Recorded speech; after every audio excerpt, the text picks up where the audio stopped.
4 komponen di sini. Ada komponen di sini komunikasi akademik antara guru dan dosen itu bisa dilakukan dengan antara penulis dengan editor atau pengelola tersebut, kemudian pengelola dengan reviewer, ataupun penulis dengan pembaca. Jadi makanya dalam suatu artikel itu kan dicantumkan minimal adalah email kan ya. Ya ada juga yang mencantumkan nomor handphone. Nah ini digunakan untuk komunikasi akademik. Ketika misalkan salah satu dari saudara atau bapak ibu semuanya itu mau meneliti dengan penelitian yang relevan, itu dilakukan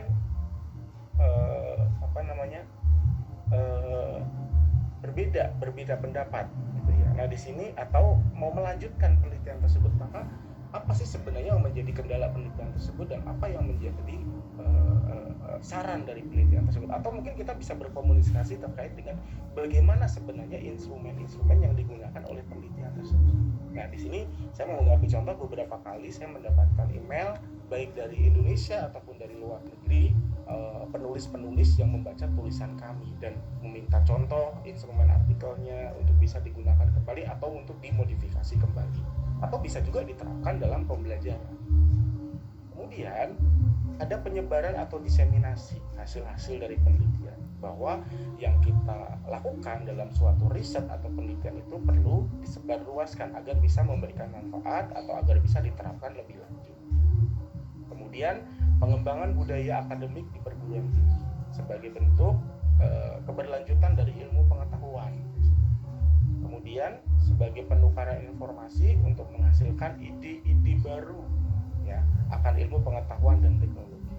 Jadi perlu kita coba perhatikan kembali ketika kita misalkan mengajar ya, atau misalkan di sini teman-teman sebagai calon guru dari mahasiswa S1, di sini ada kata ide-ide baru akan ilmu pengetahuan dan teknologi. Nah, di sini sebaiknya sebagai contoh seperti ini, apakah model yang kita gunakan dari tahun ke tahun, dari 2005 atau 2005 atau 2015 sampai nanti 2025 itu menggunakan model pembelajaran yang sama, sedangkan siswa kita itu bersifat dinamis ya kan. Ada perubahan generasi, ada yang disebut dengan generasi milenial, ada yang disebut dengan generasi X gitu kan, ada generasi Z maksud saya, dan kemudian ada yang disebut dengan generasi akademia ya.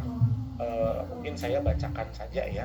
Yang pertama adalah artikel hasil penelitian seperti misalkan skripsi, tesis, hasil PPK itu merupakan hasil dari penelitian.